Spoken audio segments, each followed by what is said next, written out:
Hey, what's up guys? This is Anthony from Anthony's Customs, and for this review we're looking at the DC Universe Classics Raven figure.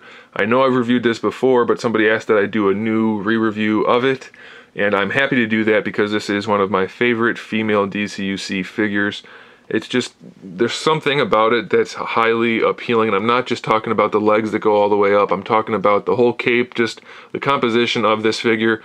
This character design in particular, I think whoever drew this really hit the nail on the head. It looks awesome. And then the figure is also really well done, so what else can you ask for? I would have loved to see a Raven figure in the Play Arts Kai variant collection, but I don't think that's going to happen. 7 1/4 inches to the top of the cape, about 6 3/8 to the top of the head, so she's got some height to her, but most of the DCUC figures do. So that's okay. The cape is a softer material, but you're not going to really be able to get it out of the way too much because it's glued onto that giant peg in her back. Well, but it's not really going to be an issue because it's pretty much sitting behind the main figure, so you shouldn't have too much trouble posing her unless you're trying to put her in like the splits or something. Then that's going to get in the way and the cape's going to get in the way. Cape is sculpted well, really nice shading on it also. All of the blue has nice black shading on it, airbrush style, even on the arms and on the hood. There's a little bit of shading on the skin tones, which are all pretty well done.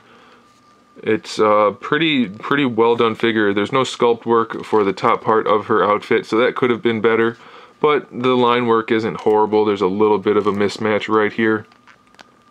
It's probably not a universal issue, so I wouldn't worry about that too much. The line work's okay. It's a little fuzzy up toward the top part of her chest, but it's not too bad. And then that shading really does look good.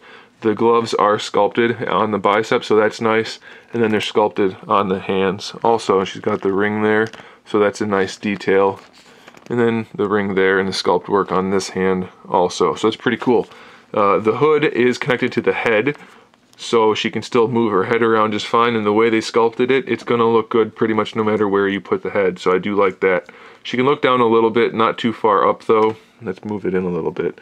But she does have a decent range of motion there. The swivel is fine.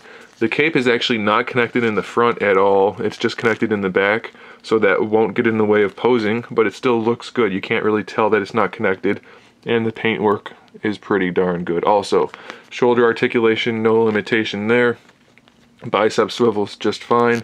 Elbow hinge, not quite 90, but pretty close. And then we have a wrist swivel, same on both sides. Ab crunch, standard for the DCUC females. It only works a little bit. She goes back a little bit, doesn't go down at all. Waist twist, mine works, but it gets stuck sometimes. Just be careful about that. No problem though. And will it work without this? So if we can, let's see.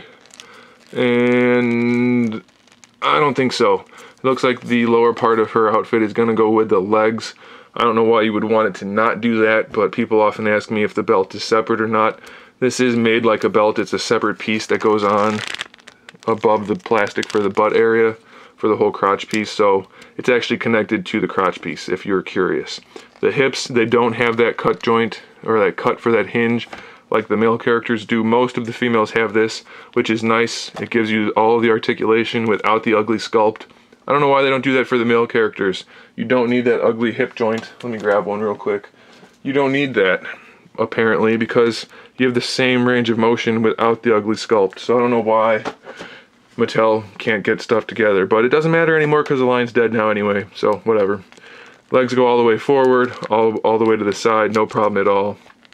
Thigh swivel works, knee joint works, not quite 90 degrees, but it'll give you enough. Ankle hinge works just fine. No ankle rocker, but what are you going to do? It would be better to have an ankle rocker, but the hinge works well enough. So you should be okay. You should be able to get her in some decent poses, and I'll go ahead and do that and post some photos here at the end.